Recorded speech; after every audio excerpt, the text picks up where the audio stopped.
Okay, good evening, Rabbi. We're going to be talking here about Parashat Ekev. This is the Parasha of this week. So we're going on, right, with the admonition that Moshe Rabbeinu was giving to the Jewish people. Rebuke, mutiteba, and also, right, we're talking about darigeba, or to give them advice, how to live properly. That this is the last day that he's alive, right? So the last day, he's giving them everything, all the advice, all the good things that they should know, in order they should continue to live as Jews, in a good way, in a positive way. So he's telling them some interesting right ideas. First of all, right, the most principal idea here is והיה עקב תשמעון את המשפטים האלה ושמרתם ועשיתם אותם. So he's telling you, right, that if you keep the mitzvot and you're careful about the mitzvot, you keep the mitzvot very, very well, so then what's going to happen is that you're going to have a good life, right? It tells you over here, material life, everything is going to be good, the economy, right, your family life, it's going to be successful, good news, good tidings all the time, good things going on all the time. So this really depends on your performance. That's the idea, right? How you perform as a Jew. So interesting thing is, right, is that it uses here the word Ekev, which is usually not used, right, in Hebrew. What does Ekev mean? Right? First of all, there's several things about this word, right? The word Akev in Hebrew, it means the heel. How's that said in Georgian? Quisti, right? Quisti, yeah. So, Quisti, okay. So the heel, right, this is called Ekev. So here it's telling you, right, a different way. The word, it's not Akev, it's Ekev. Two different things, right? So what does Ekev mean? Ekev means because, right? If you keep, right, in the place of that, as a result of what you do, this is what you get, Ekev. Right? This is the idea. As a result. So why is it using this word Ekev? Usually it uses different words, right? Like say im, if, or it uses the word like mishum, mipeneh. There's all kinds of other words in Hebrew to use this kind of as a causation, word of causation. This is going to cause that. This will cause this. This will cause that. Right? So here it's using a word which is not really so used in this form, Ekev. So the question is why? Why precisely to use this word? So the Chazal catch on over here, right? Right away. They say this word is telling you something, right? That what? That we're going to darshan also. We're going to extrapolate the word as akev also, the heel. What does that mean? If you do the mitzvot that you usually are not so careful to do them, what does that mean? They're not considered to be so great, so important. They're considered to be like something very small, insignificant, not something so right. So people don't usually pay attention to these things. They say, all the big stuff I do, but when it comes to those little details, I just, I can't get into those details. They're too much for me. You know what I mean? So that's telling you, right, that those little things, those little mitzvot that you usually ignore them and try to, just to disregard. So it's telling you, right, be careful about those mitzvot also, those little ones. They're considered to be insignificant in your eyes. What's the reason why to be careful about those little ones?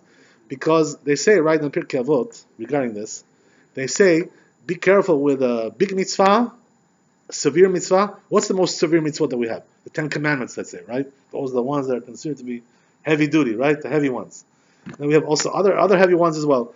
But with all those heavy mitzvot that we have, we also have the light ones. So it comes to Pirkei Avot and tells you, be careful with the little light ones also. You know why? Don't think that those heavy ones are always so important and those little ones not. What's the reason why?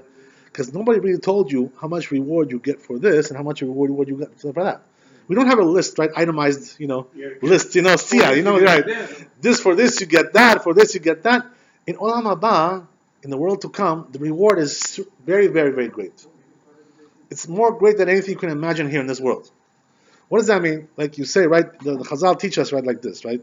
Chazal teach us, if you just want to know a little bit about how much the reward is, look at what's going on right in the world. We have two, right, these groups that we talked about before, which we have Esav and Ishmael, right? The Christians and the Arabs, these two groups, right? So you see that they're both living very, very well in this world. You have the wealth that they have, the good life, and all the success and all the honor. Why do they get these things? For what? They're wicked people. These people are sinners. So why they get rewarded so greatly in this world, right? So the Chazal teach us it's two mitzvot that they did, right? Each one has one mitzvah that they did. Esav did kibud avim, right? He honored his father Yitzchak. He gave him special honor. They say, right, that nobody honored his father like Esav honored Yitzchak. Nobody did it like that on that level. Who said this? Even Rabbi Gamliel, right? Rabbi Gamliel comes in Talmud and says, we never honored our parents like Esav honored his father, right? What does that mean? So he gives you an example. He tells you, right? Esav, when he would come to serve his father dinner, food, whatever. So we all come, and we serve our parents food. The ones who are careful about that. But you know what the difference is? When we cook the food, we first go into the kitchen, we cook the food, and the cooking also makes you a little bit smelly, a little bit messy. You get stains over, whatever. So you come in. So how do you, when you come into your parents and give them the food, will you come in with your smelly and stained, pants and shirt, or are you gonna first change and look, like very very clean and like a nice butler, a good serviceman, like you should be? So which way is the proper way to do it? So the Rabbi Gamliel said, we're not even careful about that. We serve them with the same clothing that we cook the food also. We're not so careful, But Esav was careful even about that. What does that mean? He would first cook the food, make right, exactly, barbecue, whatever he would say. No, barbecue is messy, you know how it is, right? It gets you get splattered or splashed with grease and oil, all kinds of stuff, whatever. So what he would do is he would first change his clothing, wear now, right, regal clothing, like a king, melech, like whatever, and he would come and serve Yitzchak like that. Right, that's so Rabbi Gamliel says we can't come to the level of Esav, right? Esav is on a higher level when it comes to this mitzvah. So they say that the Bnei Esav, this is the reason why they get rewarded in this world, because of that mitzvah of Kibud Aven. Can you imagine? Because Esav did Kibud Aven, their reward goes until this day, all those generations. One little mitzvah, it's not little, it's very big. Ten Commandments, right? Which commandment is that? The fifth commandment is, right? Fifth commandment in the commandments. So since Esav did that one mitzvah of the Ten Commandments, so their children and grandchildren and all those people who came from Esav, until this day are getting rewarded with a great wealth, great life, right, and great benefits and all kinds of things like this for one mitzvah. So now think about this for a second, right? I tell you that even though Esav did this one mitzvah, did he do it lishma? That's the question, right? Lishma. What does lishma mean? Leshem shamayim, Gam sheni, right, exactly. No. He did it for his own personal benefit, right? He knew that by doing Kibud Avim, he's going to get in this world, good life. That's the reason why he did it. He didn't care about Leshem shamayim and all kinds of things. Also, he wanted to be on the good side of his father, that his father should love him. This way he's going to bless him. He's going to get success by that. So all his motivation was for this world, nothing, like for Leshem shamayim, for the sake of heaven, nothing like that.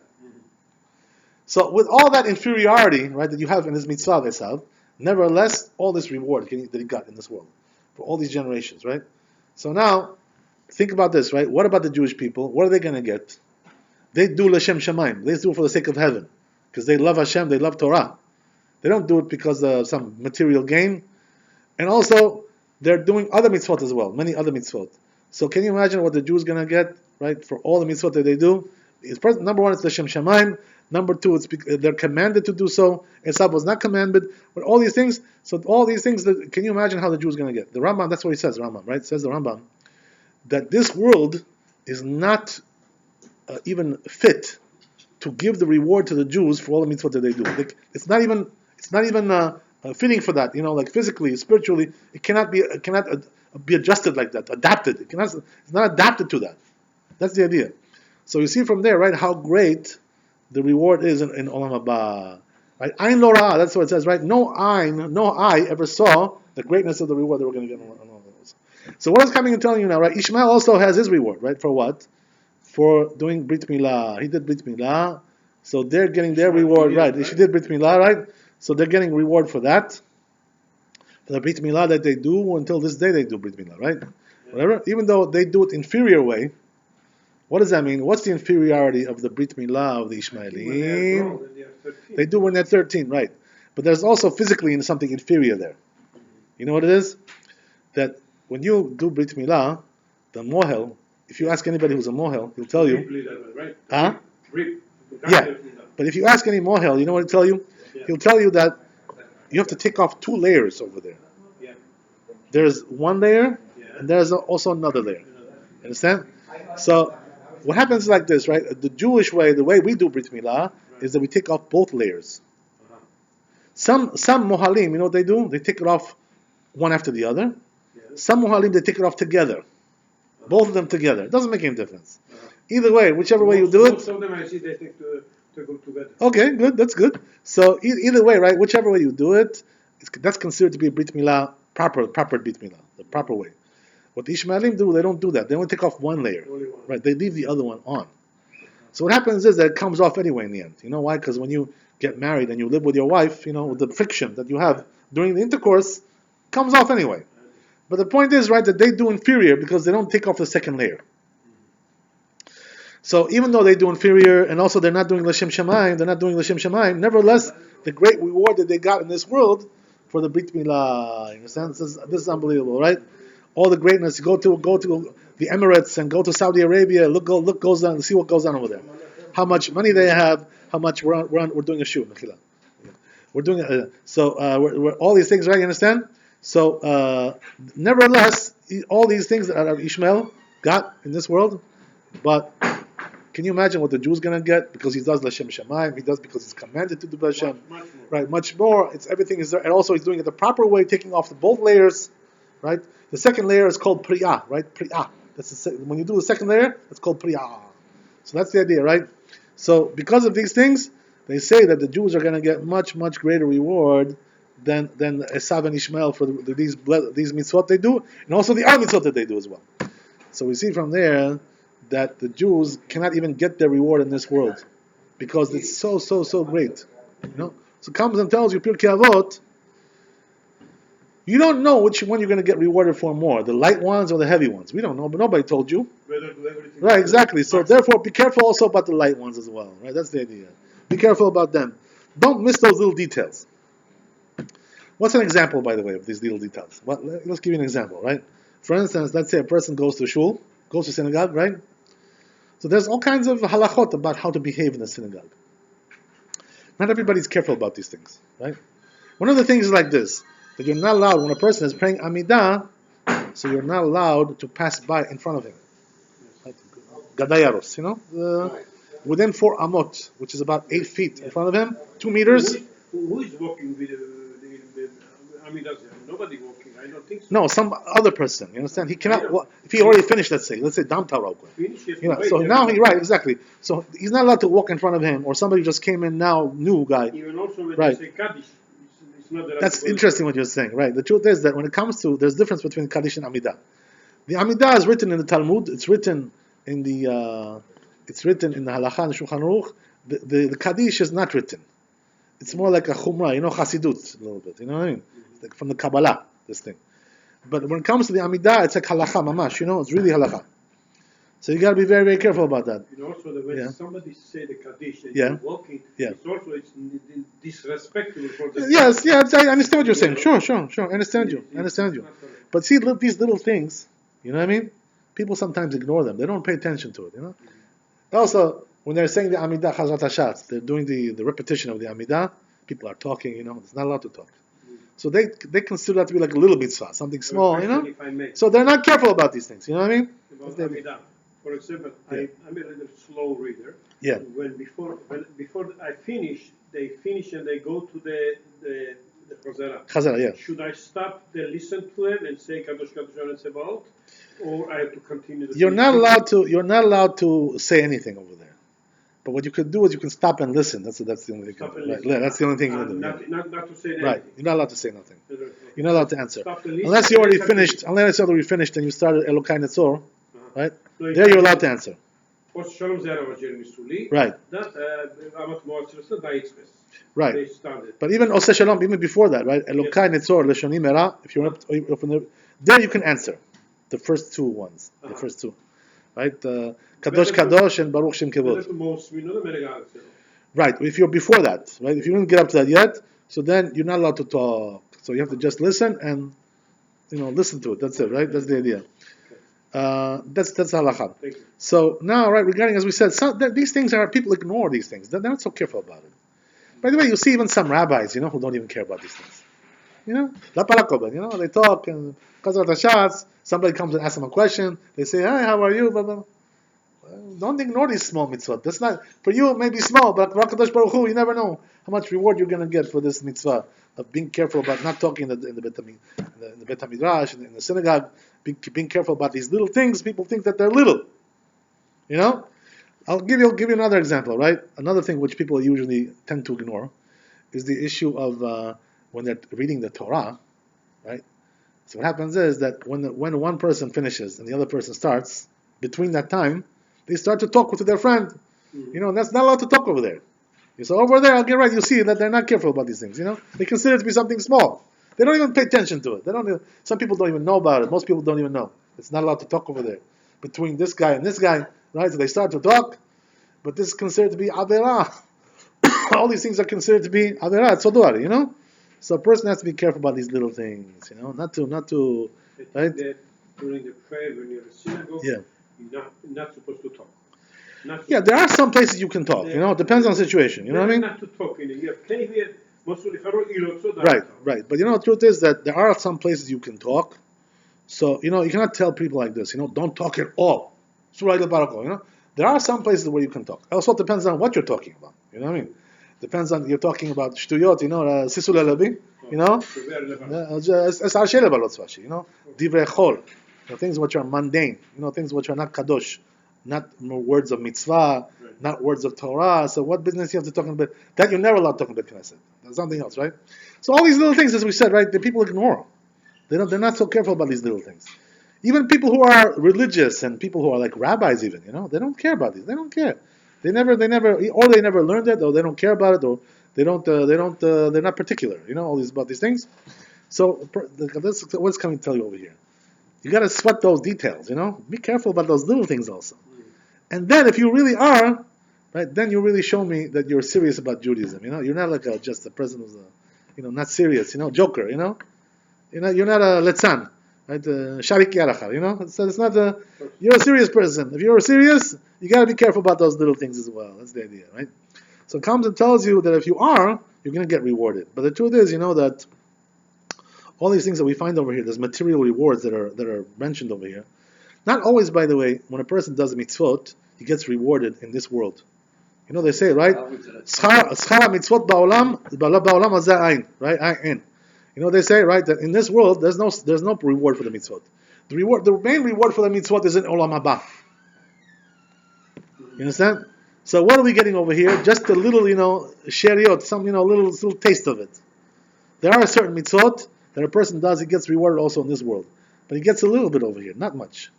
Very, very little. They say the big tzaddikim, they don't want any reward in this world for the mitzvah. They want to leave everything for olam haba. Why? Because even something little they don't want to lose over there. So they tell Kadosh Baruch Hu, you know what? Give me everything over there. I want over there. I don't want over here. Right? Nothing. I don't want nothing over here. You know? That's the idea. Right. Exactly. I don't want nothing for the mitzvot. Just give me what I deserve. You know, as you know, whatever you see fit, according to my mazal, according to whatever, and the rest leave from me over there. Right? Why? Because I don't want to take anything over here and subtract it from there. You know, I don't want that. So it depends on the situation also, right? Some people get over here, some people get over there. Anyway, the point is, right, that a person has to be careful about these little things, as we said. But so what is it talking about here, the reward? It's talking about as a nation, right? If the Jews are keeping the Torah, mitzvot, as a nation, as a people, and as a whole, so they're going to get rewarded. You know, they're going to have a good situation with the national situation. That's what it's talking about. When it comes to the individual, it can be different. You know, some people get rewarded, some people not, depending on the spiritual level, whatever. But when it comes to the national situation, if the Jews are tzaddik, you know, they say, right, how does HaKadosh Baruch Hu measure if to judge the people? Now coming Rosh Hashanah, right? One more month, we're almost there. Right? So how does HaKadosh Baruch Hu judge? He judges people as individuals. Each person is an individual. He also judges people as a community, as a family. You know, families get judged as a family, community, lotzva, you know, jamati, you know, these kinds of things. Also, the city, the neighborhood, the town, the state, the country gets judged, and also the whole world gets judged, and the whole Jewish people get judged. So what does that mean? The whole Jewish people which are being judged, what is that telling you? Right, that it depends on the whole zechuyot. All the zechuyot of all the Jewish people, they put it together. And they see, right, if is there more zechut or there's more chova, right? That's the idea, right? So if they see that there is more zechut than chova, than the sins, so what they do is they judge us as am tzaddik, we're tzaddik, so we get a good judgment. That's the idea, right? It doesn't only go by the number of the mitzvot; it goes by also the quality, as we said, right? Also, it depends on which mitzvot and what mitzvot, and because there's different levels of quality in the mitzvot as well. So all these things, HaKadosh Baruch Hu judges them. So if we get judged as a people, as a whole, Jewish people, as am tzaddik, so when that happens, then we get a good judgment. Everything goes nice and good, and then even our enemies, the people who are our enemies, become our friends. HaKadosh Baruch Hu even changes their heart. Right. And they become now supporting us, Like you see over here what happened, right? Yeah, the Christian community. Right, the president, right, Obama, he was against us, He was anti-Semite. Right. Now we have Trump, right? He likes the Jews, So you see, right, that Kadosh Baruch Hu can always change one time to another, depending on the state of the Jewish people. That's the idea, right? Everything can change. Everything can be changed around.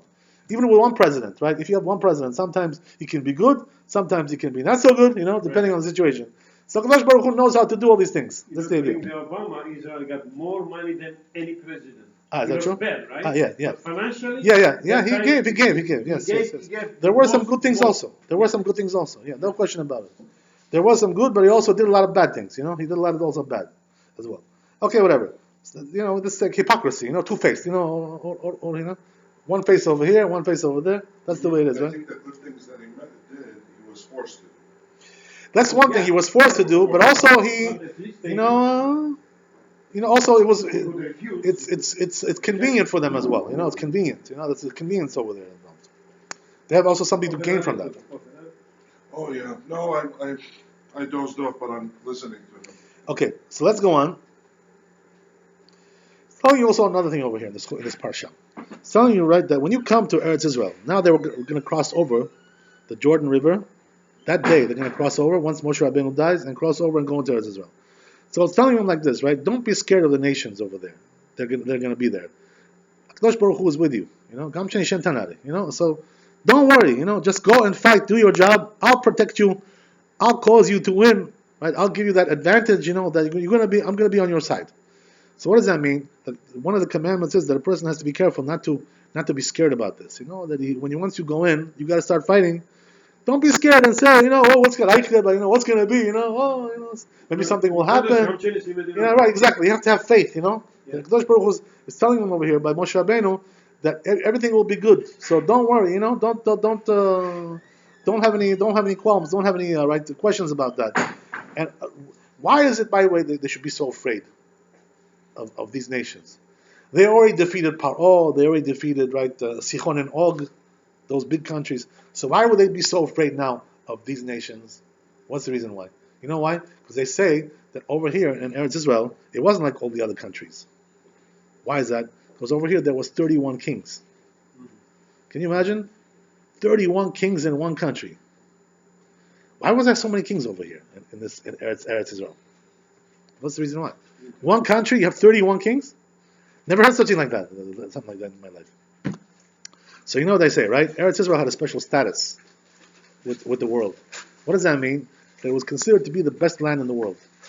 Really, blessed land, a holy land. They knew. So what happened was that any nation was considered to be like a prominent nation in the world, a powerful nation, wanted to have also some portion in Eretz Israel. So what it was? Like it was considered to be like something like a matter of pride, right? So the nation doesn't have a portion over there in Eretz Israel. It's considered to be not so important, not so chashuv, not so prominent, right? So it was considered to be a sign of prominence, a sign of success if you have something over there as well. So what happened was that every nation that was really prominent nation, successful, had also a piece of land over there as well. It was considered to be like prestige. If you don't have something over there, you're not like first class, second class. This is the reason why there was over there 31 kings, because they were representing all kinds of nations that had a portion over there in that land. So it was divided up into different lands, different areas, different zones. This is the way it was. You understand? Until this day, by the way, you see the same thing. What does that mean? Right? Just recently came Putin, to Israel. He sends his people over there also. He was there for a few years ago, but you know what he asked? He asked. There's a piece of land over there which is called the Russian compound. Did you ever hear that? In Jerusalem, right? Russian compound. There's also German. There's also all kinds of things there like that.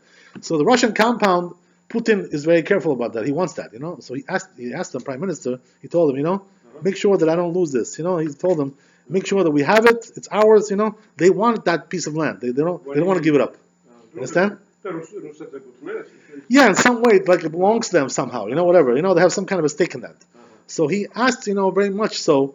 Why? What does he care? They have a little neighborhood, at the Urbani Kondas, Jerusalem. What does he care about that? Because it's a prominent land. It's considered to be prominent. Yes. It's a holy land.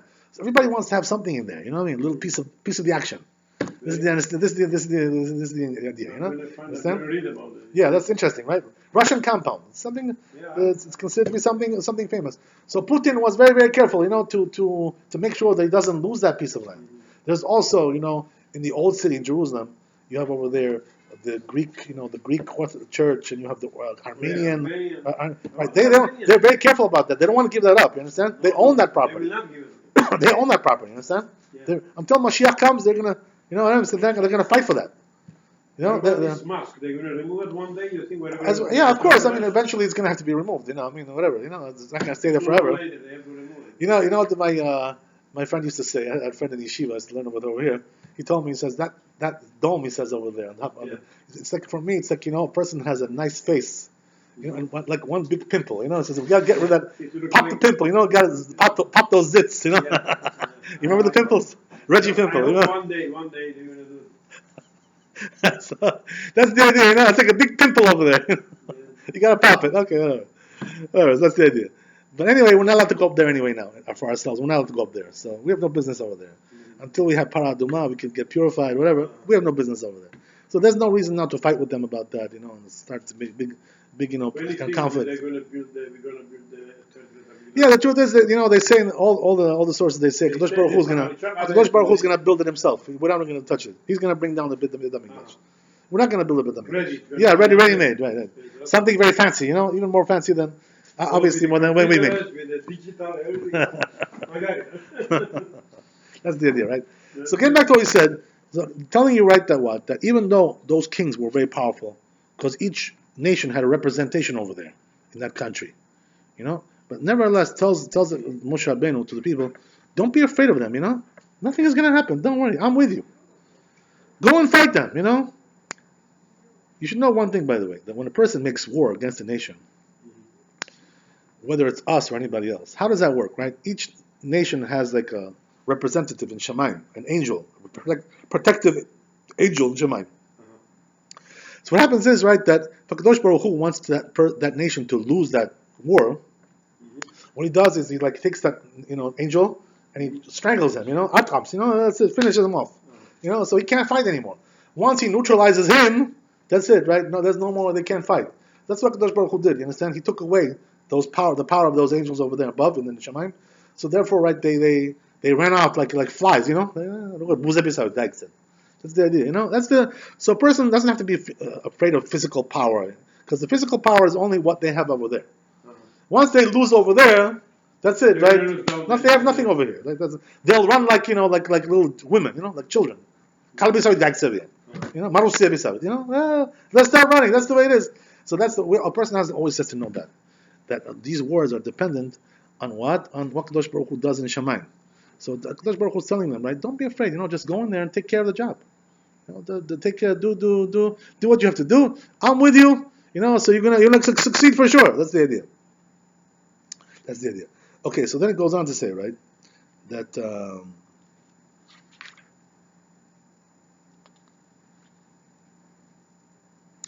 Another thing that Torah commands us here is not to have mercy on them either. In other words, once you have victory over them, so don't say, let's have mercy on them, and not kill them, and have, like this kind of thing, right? Be humane, right? It's right, exactly. That's the idea, right? Don't be humane with them because they're your enemies. If you're going to be humane with them, they'll kill you. Yes. They consider you to be enemy number one, right? Public enemy number one. Yeah. So therefore, don't now. Start doing this morality, moral Adam Yanoba, Namusebi, What Adam Yanoba? You're in a war, you understand? This is life or death over here. Yes. Either you kill them or they kill you. There's no other solution over here. So he's telling you, right? Don't have mercy on them when you go in there. Right, exactly. Be tough with them.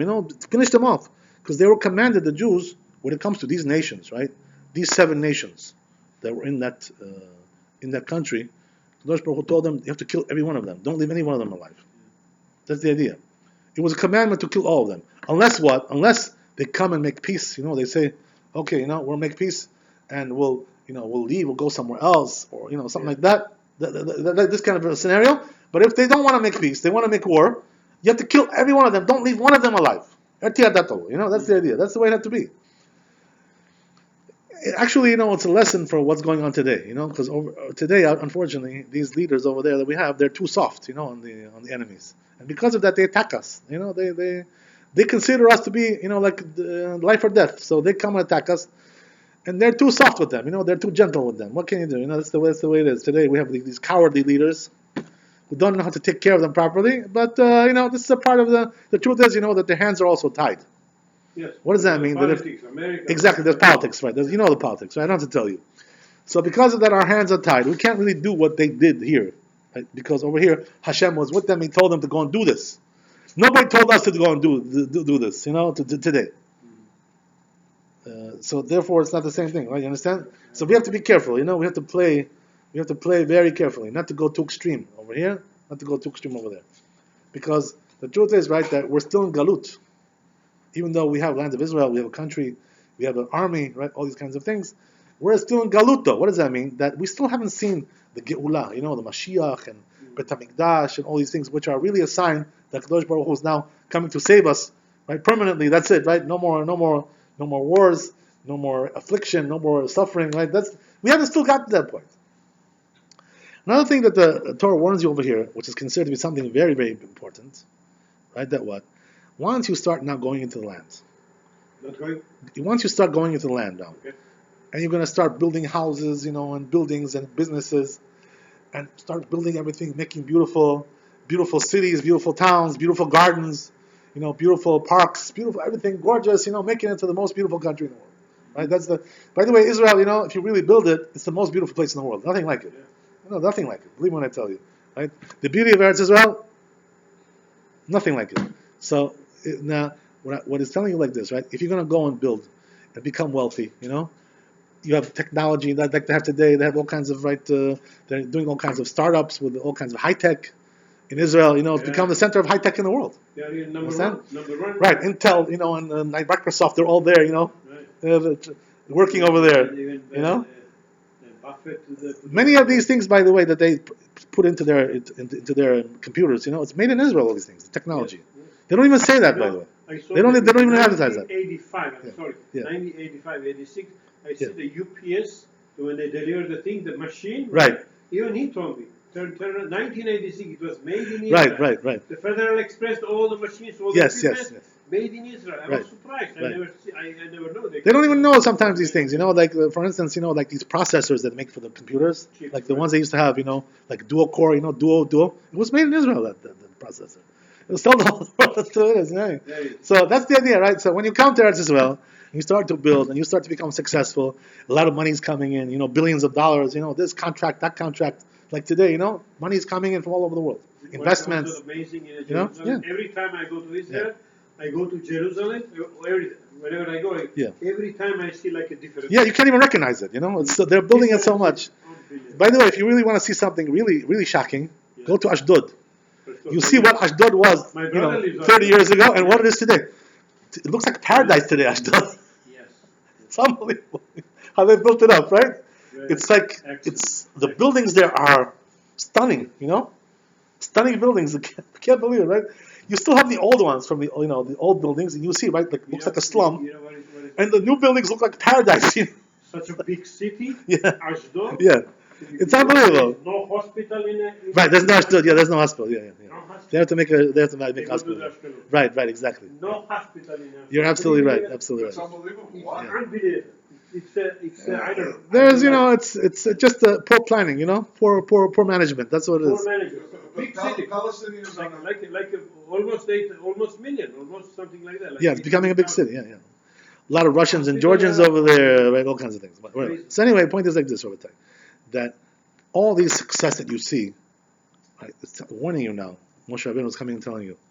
But don't, after you get all the success and the money and the billions of dollars coming in, don't now say, kochi ve'otzem yadi asar li etachayil hazeh. What does that mean? I did this with my success, with my power, with my strength, with my wisdom. This is considered to be the biggest facade that a person can put up, as a Jew. To say, I did it. Right, exactly, that's it. I built it, I made it, we made this. You made it? Every morning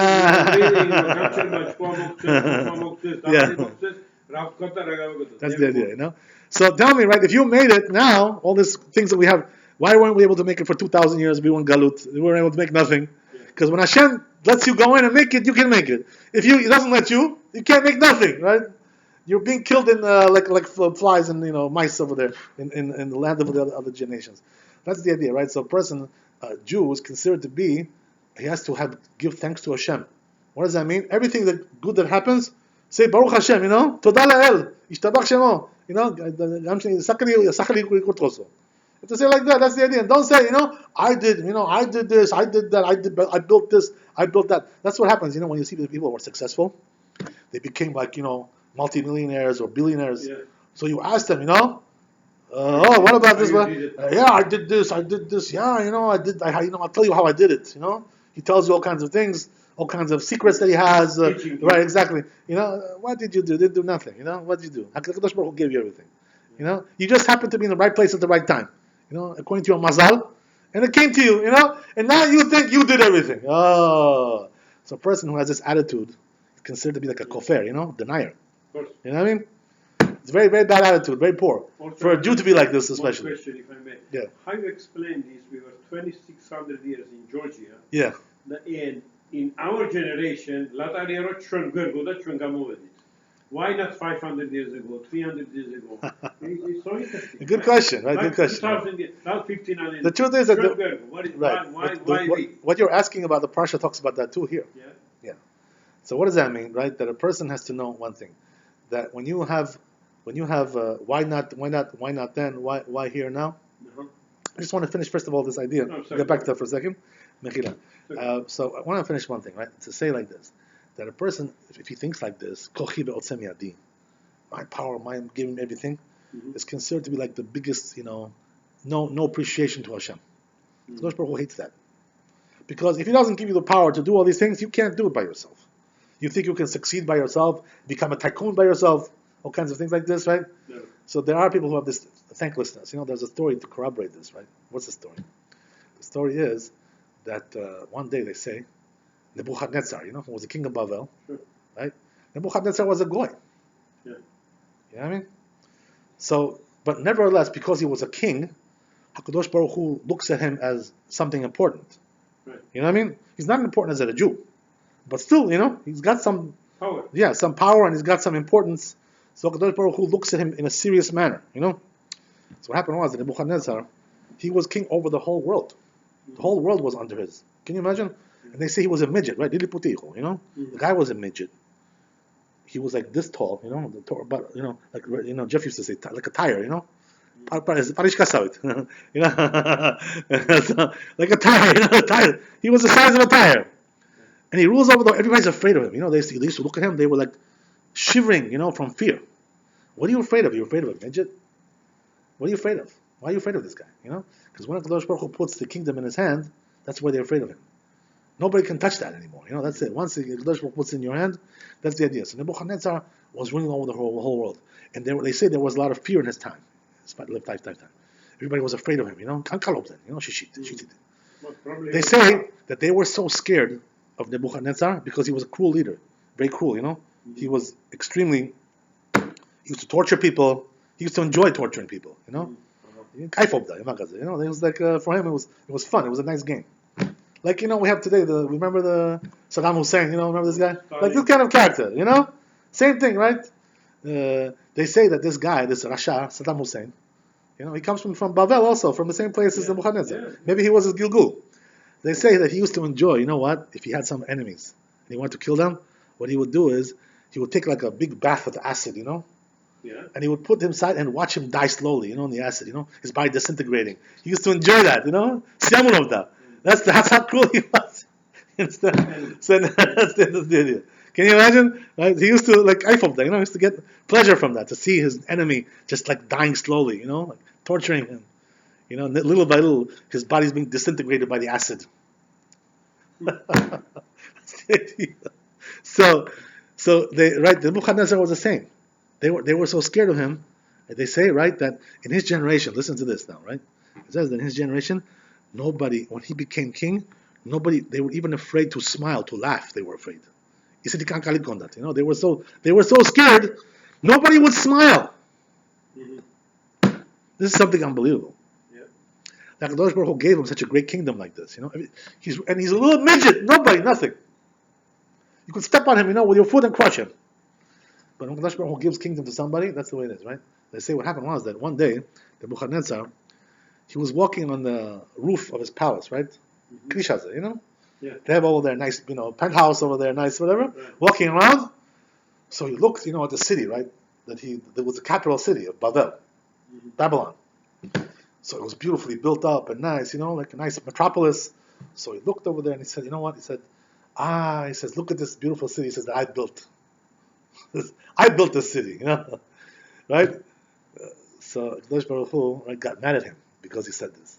He said, you built the city? He said, what about me? You forget about me? Huh? Right? You think you built it with your own hands? That's who built the city. I didn't give you who gave you the kingdom? Who gave you? I gave you, or you gave it to yourself?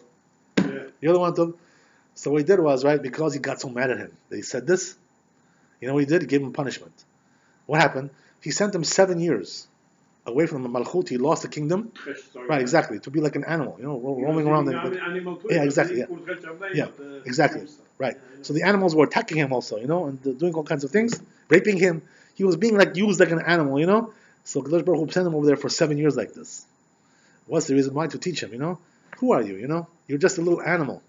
I could put you in the forest, and the animals will attack you like a little, nothing, zero. You think you built this? Who built it? And then he came back after 7 years, and he got the kingdom back. Once he did Teshuvah's Dabrunta, he did Teshuvah. What does that mean? So what happened was, they say, when he got the kingdom back, and he left the animal kingdom over there, right? Left the forest. He came back, and he praised Hashem. He says, he says, nobody like you, Kadosh Baruch Hu, You took me out, Now he realized. That's the idea, right? Can you imagine such a thing like this? There's a story about that, by the way. They say that what happened was that he had a son who took his kingdom when he left because they thought he was dead. Mm-hmm. They didn't know what he was, So what happened was they put his son to be the king. Mm-hmm. What was his son's name? Evil Merodach. That was his name. Evil Merodach. Evil Merodach. So what happened was that Nebuchadnezzar comes back now, and he goes to the palace where he used to live, and he sees his son on the throne, sitting over there like a king, So he got angry, Can you imagine? Even with his own son, he got angry. He was so cruel like this, so nasty, So what he did was, they say that he went to his son. He told him, he says, "What are you doing sitting in my throne?" He says, He said, "I'll show you. I'll show you. What do you think? You're the king? I'm not the king." He took him out, he dragged him out of there, Gatria, like this. He took him out. He put him in jail. His own son. Can you imagine? So they say, right, that he didn't get out of jail until he died. The day that he died, he got out. Until then. They say the story goes like this, right? That they say that the day that he died, they came and told him. They said, "Okay, your father is dead. Now you come be the king." So he was scared, that it shouldn't happen again. The same thing. So what happened was that what he did was, he says, don't now mess with me. He told them, don't make me crazy again. Maybe the same thing will happen again. He'll come back now, again. He'll punish me again. He says, don't do this to me again now. They told him, they said, no, we promise you.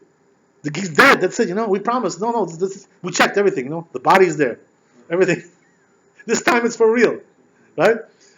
So he says, I still don't believe you. So you know what they told him? He told them, he said, let's go to his grave, dig it up, and let's see if he's there. So if you show me that he's there, I'll take the malchut. Otherwise, I don't want to touch him. He was so scared like that. Can you imagine? So Nebuchadnezzar was such a scary king. So what do we see from there, Rabbi? We see from there, especially a Jew, right? All the more so, should never say, right? We did this, we built this, we built that, we built this. You built it? Wait. If you think like that, you're not a real Jew, right? You're a fake Jew. That's what you are, right? Shem Yinachem, right? So today, this is the problem, by the way, that we have. If you ever, by the way, lived in Israel, what you see is that the leaders over there, the prime minister and all these people, right? All they talk about is how we built, we did this, we did that, we did this. That's all they talk about, and especially with the army, right? They say, look at this Israeli army, we built it, we made it. We have the best army in the world, right? We have the best army in the world. Nobody can touch us. Nobody can do this. We, right? Ani, right? Just me, myself, and I. That's all they say, right? That's all they talk about. Exactly. That's the idea, So that's why the truth is, right, that when we look at today's leaders over there in the government over there, we see that they don't behave like Jews. These people, they behave. This is why, by the way, the Satmar is against them. These people, because they see how they behave. They don't behave like Jews. This is the reason why. They think that everything is crazy. It's not crazy. They know what they're doing. Even though not all of us agree with that approach that they take, but nevertheless, right? They have a reason why they do what they do. This is the reason. So we see all these leaders. Today they come and they say. Also, they have the slogan. You know what the slogan is? They say, "Never again." What does that mean? There'll never be another Holocaust. There'll never be again. We won't allow it to happen again. You won't allow it. It's God's. It's in God's hands. It's in your hands. What do you think? Because Hashem gave you now a country, He gave you a beautiful land, He gave you a great army, and all this. So you think what? Never again? Why? What makes you think never again? Why? Because you are in charge. This is a very big mistake. It's considered to be like kfirah, koferia, Saddam. It's like a kofer. He's like a denier. So a person has to be careful, not to get into this rut. There's also, rich people who get into this problem, wealthy people, not people who are in the government. We're talking about wealthy, people. What happens is that they have succeeded, built big businesses and all this, they have tycoons and this and that, millionaires, billionaires, whatever. So what happens is, right, that when people come to them for a donation, to give money to the yeshiva, to the shul, what they say, right? They say, oh, what, take care of yourself. I worked hard for my money, so why should I give it to you? This attitude, it's a very bad attitude. But a person has to know, right, that when Kadosh Baruch Hu gave you wealth, He also wants you to give some of it to the yeshivot, to the Talmidei Chachamim. He wants you to give to the synagogue. He wants you to give all these causes, right? The poor people. No, it's all mine. I made it. I worked. You work hard and you do it for yourself. This is the way a person should talk to somebody who's right. He doesn't understand, right? That this person, his mazal is not good. This guy, right? Exactly. You got to be careful. Don't start that talking like these, these big words. All kinds of big things. Say, I did it. Why should I give it to you? What kind of thing is this? Is the attitude that Jews should have? They say, by the way, that if you really want to know a person, right? There's one sign of a Jew. They say there's 3 signs of a Jew. Chazal tell us, right? Rachmanim, Baishanim, Begomle Chasadim. What does that mean? Merciful. Okay, merciful. And they have also they're bashful. What does that mean? They have shame. They're not shameless, Right, exactly. Begomle Chasadim. They do kind deeds to their fellow Jew. Kindness. Mm-hmm. If you see a Jew who has these 3 qualities, you should know that he's a real Jew. He's a pure Jew. They say if you see a Jew that they don't have these qualities, they're from the Erev Rav. They come from the Goyim. They got mixed into the Jewish people somehow, whatever. They don't belong to the Jewish people because the Jewish people have these 3 qualities. So you know what happened? There's a story in the Gemara like this, right? They say that one time a certain rabbi who was himself like poor, whatever. So he went to a certain town and he had no money, So he asked them, for donations. Please, give me something, So they all refused him. It was a Jewish town, what I mean? Everybody's like turning around, no. So when he concluded, right? When he got this treatment from them, he said, Shema Mina Me'erev Rav Ka'ate. Like this is in Aramaic. What does that mean? Right? You learn from here that all these people are from the Erev Rav, right? Because they have no mercy. They're not merciful. When a Jew doesn't have any mercy, it shows you that he's from the wrong place. Doesn't come from the Jewish people. That's the idea. So again, right, the same idea that a person who's wealthy shouldn't have this attitude. I made my money. Now you go making your money. Like this wise guy.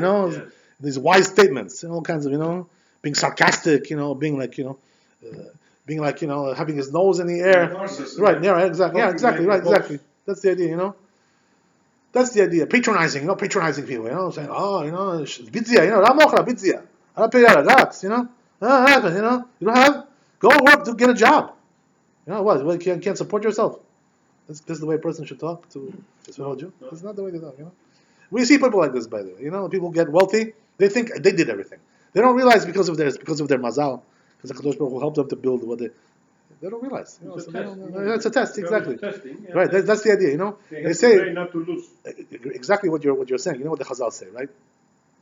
The Kadosh Baruch Hu tests a person first with poverty to see if he'll pass that test. Because poverty is a tough test to pass. Yes. It's hard to be poor. A lot of us grew up poor. A lot of us, we grew up in a poor situation. Also, like people who are wealthy today, very wealthy, they grew up poor. Right. You know how it is, right? So they say if you pass that test, then Kadosh Baruch Hu tests you with wealth to see what you're going to do with wealth. Right. That's the next test. You know what I mean? Right. You go from one to another. Right. That's the idea. You made money. Exactly. You have to be more careful. Right. Not to lose it. Right. Exactly. So a person, what he has to do is he has to remember his past. What he was before. This. You always have to remember what you passed in your lifetime when you were small, when you were poor. Don't forget that situation, because there are also other people who have that situation as well. Yeah. That's the idea. So that's the whole thing. So the truth is, right, that regarding what you said, this question that you asked about, that why weren't we able to come out earlier, right? So there's a couple of stories like that in the Chumash also. That the Bnei Ephraim, they say, right, there was from the tribe of Ephraim, from Yosef, they tried to leave Mitzrayim early. They wanted to, escape from there, because Moshe Rabbeinu didn't yet come. He didn't yet take control. So they said, you know what? Let's try to break out. Because they were sick of being over there. In Mitzrayim, they were slaves over there. It was hard. It was a tough life. Right. So they got together. Some giborim. Mighty people. Strong people. They said, you know what? Let's try to make some kind of plan and get out. Mm-hmm. So what happened was, right, that they what the Egyptians did was they killed all of them, right? Once they tried to make a escape route, Egyptians killed everybody. Same thing. There's another story brought down in the Chumash also, that when the Kadosh Baruch Hu sent the spies, Meraglim, to check the land of Israel, and they came and they said Lashon Hara about Israel. So what happened was that Kadosh Baruch Hu said, now 40 years you're going to be in the desert. 40 years, right? 40. So what happened was that there were some people who said, you know what? No, we're going to get up now and go in. We're going to do it now. No, we're going to do Teshuvah Zabrundim. We're going to do Teshuvah. We'll go in now. We can't wait 40 years. So what happened was all the people who tried to go in now, they all died. What does that mean? When HaKadosh Baruch Hu is not with you, you can't leave the Galut. You need the support from HaKadosh Baruch Hu. So a person has to learn that, you understand? There's a time for Galut, there's a time for and Galut is over. Now we're seeing, right, little by little, the Galut is coming to an end. Little by little, Not totally, but somewhat. You know what I mean? Little by little, what HaKadosh Baruch Hu promised us is going to take us back to Eretz Israel. Everything is coming true. It's a 2,000-year-old promise, right, but nevertheless coming true, right? The person, by the way, the person has to be kind of stupid not to see that, the hand of God, right? So this is also one of the things that tells you over here in the Chumash, in this Parsha. What is it coming to tell you? That you have to think a little bit, contemplate about your situation. What does that mean?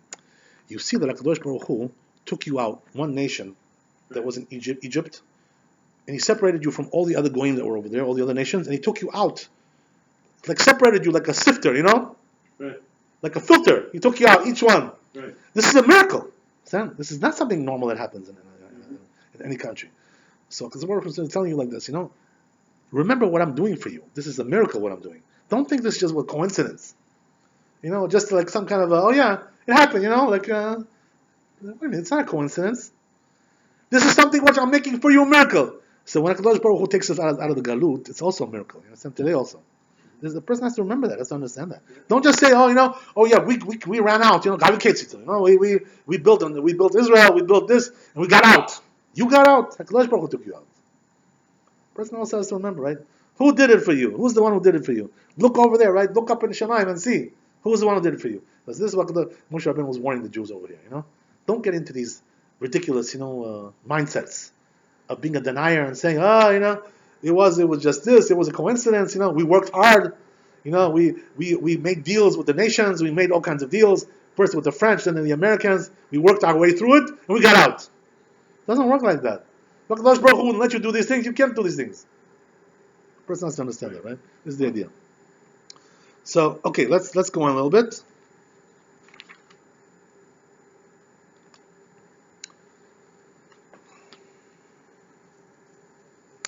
Another thing that we find over here is that HaKadosh Baruch Hu is warning the Jewish people. Warning? Yeah, he's warning them. Don't now, right, go, when you go to Eretz Israel and start imitating the nations that are there, trying to learn their culture, Oh, how do they worship their gods, How do they, what kind of Bible do they have? What kind of, customs do they have, religious customs? What's it to you, You have to go and investigate their customs. A Jew is not supposed to investigate the customs of the idolaters. What business do you have with these things? You know what I mean? You have the true religion, you have the true God. So what are you going and looking for other things? Some alternative ways, of approaching. What alternatives do you need? You're on the top. You're the best. So you need to go look at the losers, the ones who are, what they do and how they do. What does it interest you? So what's the danger of that? The danger is like this, right? When you start getting interested in these things, you could also be seduced into it, A person can get enticed into these things. Once he starts learning their, things, so they say, right? The Chazal say, Shani minuta de mashche, right? What does that mean? In the Gemara it says, right? That heresy is very appealing. Kfirah. So what does that mean? Once you start reading their books and start reading, learning their culture, it can pull you into their culture, into their religion, So you got to keep a wall against that. Right. Don't try to mix into them, trying to investigate them, this and that. Right? By the way, they say that the only person who's allowed to do that, to investigate the religions of the Goyim, you know who that is? A rabbi. Why is that? Because he has to fight against it. What does that mean? If people come with questions, like about this, what about this, what about that? So he has to have a way to answer them. Right, that's the idea, So the only person who should really, to learn these things is a person who needs to argue about it, who needs to debate these things. So once you need to debate as a rabbi, these kinds of things, so a person has to be expert in these things, know how to give answers to these things. Also, another thing that happens like this, right, that the Goyim, what they do is, they come to the Jews, they see, right, Jews are not so knowledgeable in Bible, they don't know so much the verses of the Bible. Right, yeah. So they come to us, they ask all kinds of questions, to us, like, what about this, what do you say about that, what do you say? And the Jews don't even know how to answer sometimes these questions. A lot of debates between the Jews and that's the idea, like right. in Mizrahi, right. With the Christians. Oh, yeah, that's the idea, right. I don't like it. Why they it's an interesting question. I'm going to answer your question, what you're asking about. Interesting question. It's a very important question. I just want to make this idea, right, that they're saying like this, right, that they're coming, they always come, they learn, they study our Bible. Yes. You know what I mean? So they know sometimes better than we do. They study old and new also. Right. The new is nothing, that's nothing, right? But they study also the real Bible. And they know these things. So what they do is they have their own, heretical ways of explaining these things. They come and ask a Jew, right? They say, what do you say about that? What do you say about this? So if Jew doesn't know the Bible, he can't even answer them. Yes. Unfortunately. Sometimes these Goyim, they know the Bible better than we do. Better, yeah. That's the reason they're failing. That's the idea, So because of that, they can, bring it to us all kinds of, mistaken ideas and heresy, and try to convince us. That's what they try to do, missionaries. These missionaries in Machshema, that's what they do. That's their job, They get paid for that, right? That's the idea. So a person has to, in order to combat that, he has to be expert, especially a rabbi, expert in the Bible.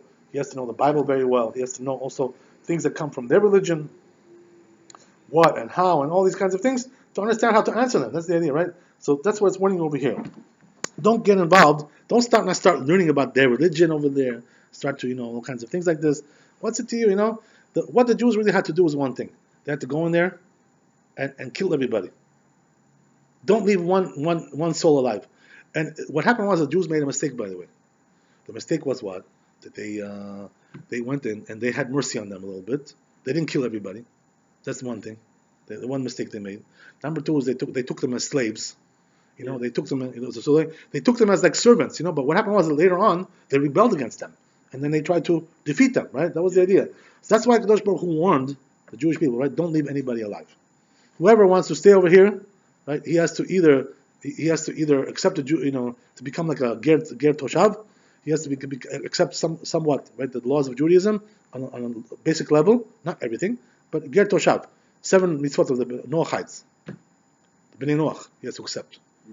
This was it, right? Otherwise, no, you cannot leave anybody alive, whatever it is. So what happened was that the Jews had mercy on them. They left them over there. They didn't kill them like they were commanded to do. So what happened was, in the end, right, they got attacked back. Why is that? Because these people, you're taking their land. They consider you to be like an enemy. They'll never make peace with you. You understand? Just like today, you see, right? All these Arabs, they're not going to make peace. They consider you to be like conquerors. Yeah. You have to throw them out. That's the only way you can deal with them. Now we can't throw them out. We can't. We have a situation doesn't allow. Political situation doesn't allow. You know what I mean? But whenever you can, you have to throw them out. That's the idea. That's all. Why do you think, Rabbi, that the political situation doesn't allow that? Because we're still in galut. The goyim are still pressuring us. They're still. What's going to happen if we try to throw them out? What about if they make a right? What if they make a they boycott us, right? They do all kinds of things like this. Well, that's going to happen one day anyway. That's what I'm saying. So we don't want it to happen today because we're not ready for that. You understand? When you're ready, you're ready. But now you don't want to have to face these kinds of things because if you do, we're in danger. There's 7 million Jews there in Israel. You're going to be in danger. So who's going to take responsibility for these people? That they're going to be boycotted, and all kinds of things like this. So we have to be careful. We have to know how to play the balancing game. Not like these crazy guys. This guy in the basement. They try to. They're fanatics. They want to go all the way to the other extreme. They don't realize that we don't have the power yet to do all these things. They're living in a fantasy world. Yeah, these people are living in a fantasy world. They're delusional. These people. They don't understand what the reality is of where we're living.